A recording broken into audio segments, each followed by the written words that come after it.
So sometimes I think about how long I was in the church. I've said this lots of times. I was in there for 41 years. That's 4 decades. It's about half my life.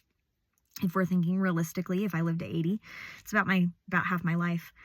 And I often think about how much time and money and my relationships that were wasted because of it.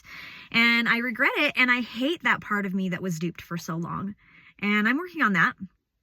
I'm working on not regretting it because it's just like, it's life, like it's just part of it. I know that logically, everybody, whether they were Mormon or high demand religion or just went to a wrong school or they had a personality that, they've learned and grown and matured and stuff. Like we've all done things, been part of things that were not the best for us or other people. And that's just life and it's just part of it. So I know that logically, but somehow I still lie awake at night thinking, why was I so dumb? Excuse me. Why was I so dumb about it? And why did it take me so long? When I look at other people who have been out for a while, they got out when they were in their 20s or their 30s, or even were brave enough to get out when they were teenagers, like my son. I am jealous.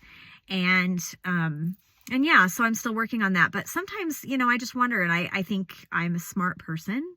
I have always thought that I could think for myself. I always thought I had critical thinking skills. And yet, how did I spend so long living in that and believing in God and Christ? These things that I was never able to prove or see or touch or smell or hear or any of those things. Or even feel, which is supposed to be like the whole end all be all of a testimony is that you feel it. And I just never could feel that. Well, in 3rd grade, and I know we were in 3rd grade because I was in a portable and that was the only year I was in a portable. So I was in 3rd grade and we were talking about Greek gods, myths. And we had a writing assignment where we had to write a myth about something like in nature. Like you could write a myth about storms, or you could write a myth about, I wrote something about waves. I don't remember what it was. I don't remember the story. But I remember asking my teacher, how did people stop believing in Greek gods? Like, when did they just come to this conclusion as a collective entity that they don't exist? And people now know that the Greek gods don't exist, So how did they do that? And I remember that, more people seem to have seen them based on the stories. A lot of women got pregnant by Zeus. A lot of women had Zeus's babies. A lot of people have seen the Greek gods based on the stories more than people have seen the God we believe in now. Remember, I've talked about this before.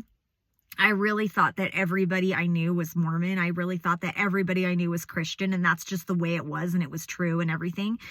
And so everybody believed that. And it wasn't entirely unfounded because literally everyone around me belonged to my church. I grew up in West Jordan, Utah. So yeah, like everybody probably was Mormon. Anyway, my teacher told me that it was probably a lot to do with the advancements of science and that we could adequately prove what did cause bad weather or volcanoes or rainbows or floods, etc. And people have now climbed Mount Olympus and there's nothing there. There's no gods. So we can kind of see that they don't exist. And she also did very gently direct me to talk to my parents about my question about God, as we believe today. I don't know why I didn't ask my parents, or maybe I did, and I don't remember having that conversation with my parents, but I don't remember talking to my parents about it. I do very clearly remember asking my teacher in my class at primary.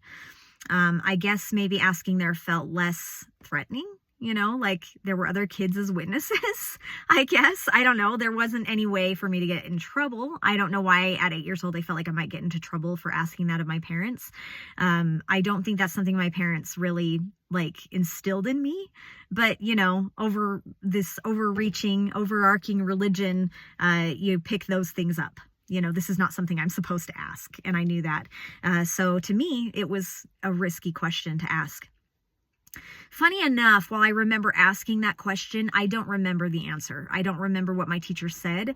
Either it was drab enough that I got bored and immediately just got off the topic, or it was complicated and I couldn't understand, or, I don't know, maybe it satisfied me for a while. I don't remember, but I do think back to my little self, and I remember thinking of that over time.